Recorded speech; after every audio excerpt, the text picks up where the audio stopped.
Good morning. It is. First, thank you for that. I appreciate it. So, natural, easy conversations. Why did we choose or source? Can you hear? Can you guys hear?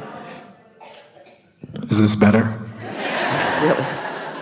Why did we choose emotion as a form of communication? You didn't choose emotion. Emotion is the response to vibrational frequencies. Jerry and Esther had a series of motor homes and motor coaches. They ended up in the last years with those 45-foot Prevost buses. But one of the early rigs that they were driving around, at 54 miles an hour, there was a vibration in the frame of the thing that just happened at 54 miles an hour. It was a sort of response to the way the frame was welded together and the speed of the tires, and it was steady and reliable. And Esther's driving and Jerry's in the back, and here's the reverberation, and Jerry yells 54 miles an hour, because it was always at 54 miles an hour that would happen.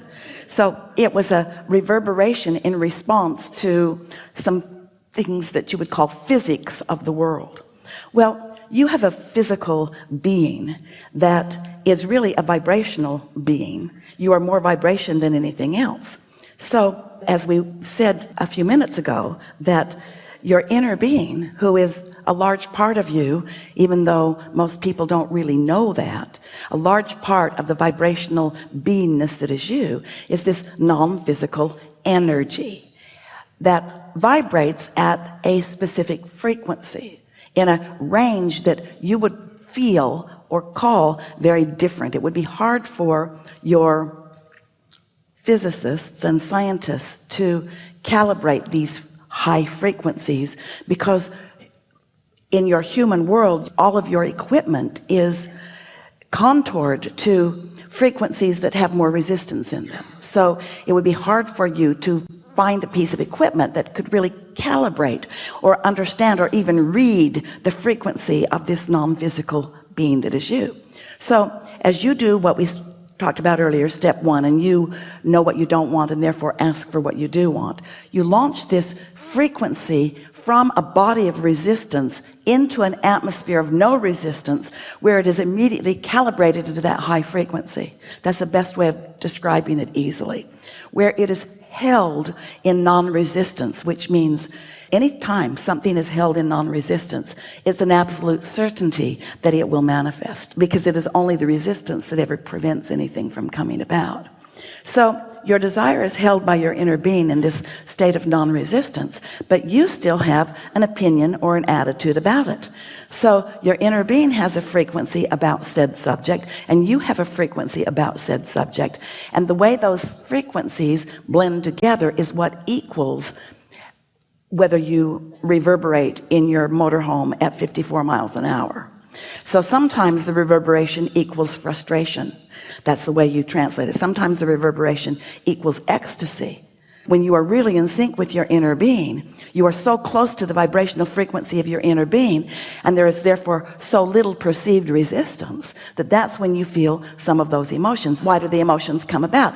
Because you are not only a vibrational being, you are a physical being, and the physicality of you means you're a chemical factory. So when this frequency meets this frequency, it produces this chemical that feels like frustration. When this frequency meets this frequency, it produces this chemical creation that feels like anger. When this frequency meets this frequency, it produces a vibration that produces a chemical that feels like love or security or well-being.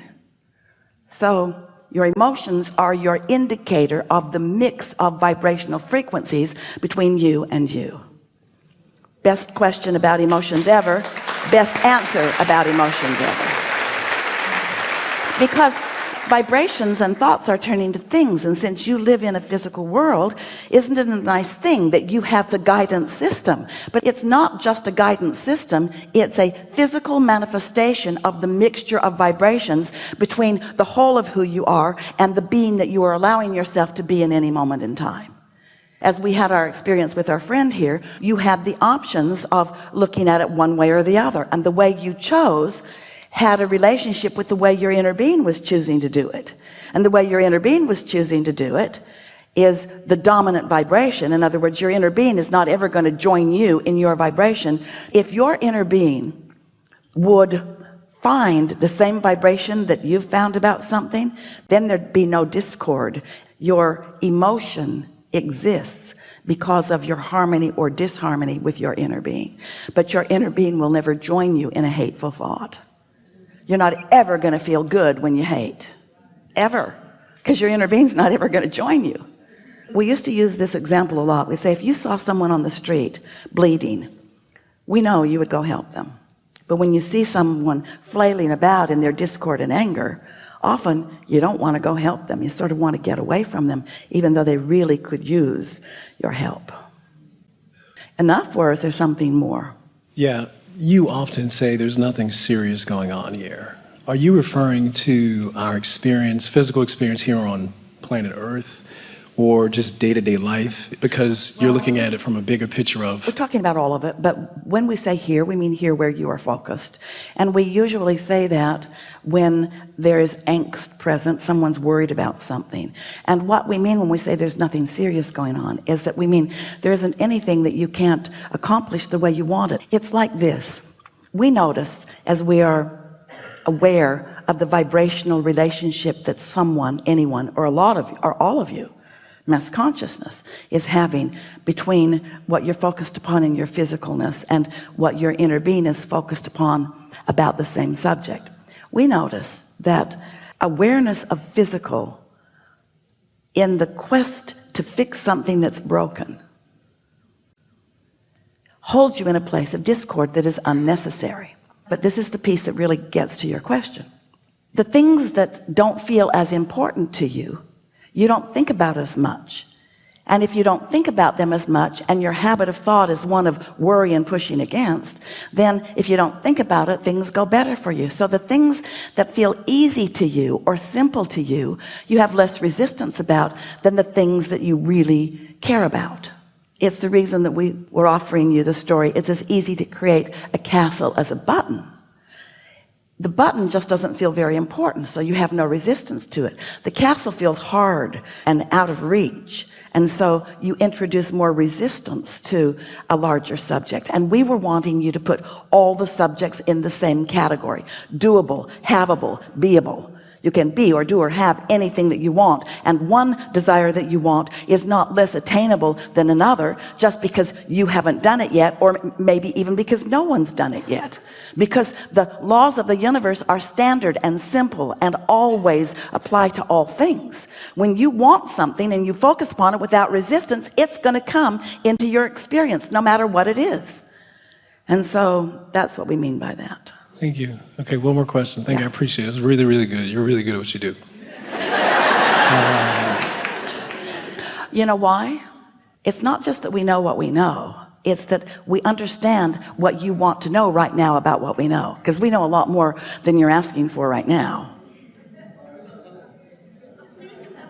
There are a lot of you. It's that we know something about what you're asking about, but more important, we know where you are about it. That's what we meant by you're being called through your path of least resistance. And so it's easy for us to explain to you because we know where your pieces of resistance are, and we just don't go there. Also, you don't have much resistance. Thank you. I appreciate it. So just last question.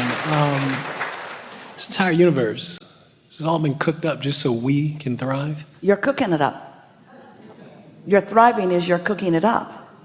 Somebody else didn't cook it up and then send you over.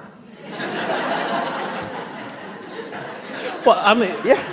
I spent Okay, it's ready. Send them in.